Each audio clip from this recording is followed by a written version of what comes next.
here's Warhammer Underworlds. You promised! You promised you wouldn't do any more Warhammer stuff! I don't promise anything. And, yeah, I know I normally open the box at this point, but I've actually already gutted it and put all of the kit into this toolbox, so...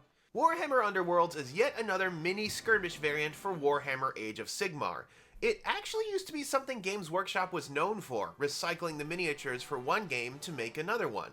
But they've kinda gotten gobbled up by their tentpole at this point. That said, Underworld stands out not just because your squad gains a deck of cards, but also the map. Yeah, part of the setup actually involves plunking down a map piece of your choice before anything else happens. You have a lot of the usual Warhammer suspects here.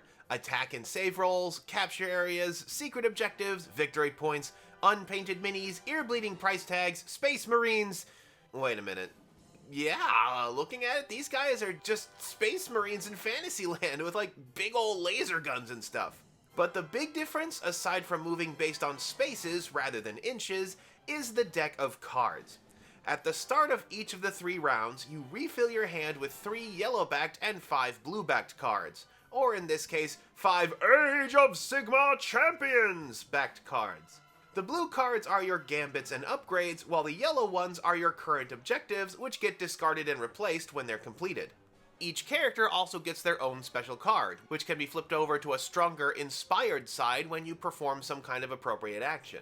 Players get 4 activations on their turn, which each player alternates using, and a fun quirk is that those 4 activations don't have to be different characters.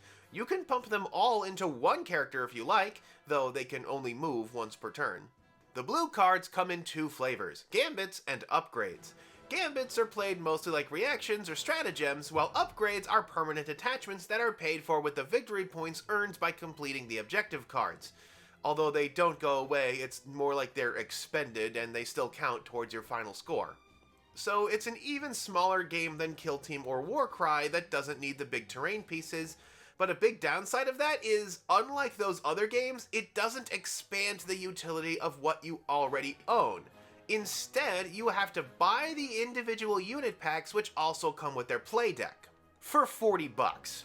Twice what you pay for those exact models in a vanilla box. And before they made a recent change in how cards were sold, these packs were the only ways to get a lot of the universal cards needed for deck building.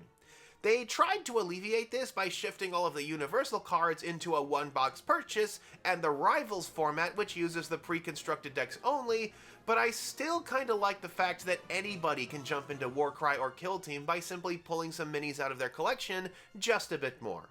So yeah, that's Warhammer Underworlds by Games Workshop, and tomorrow is the Eve of Crimbus. Yar. Wait, what? A big thanks to our patrons for making this all possible.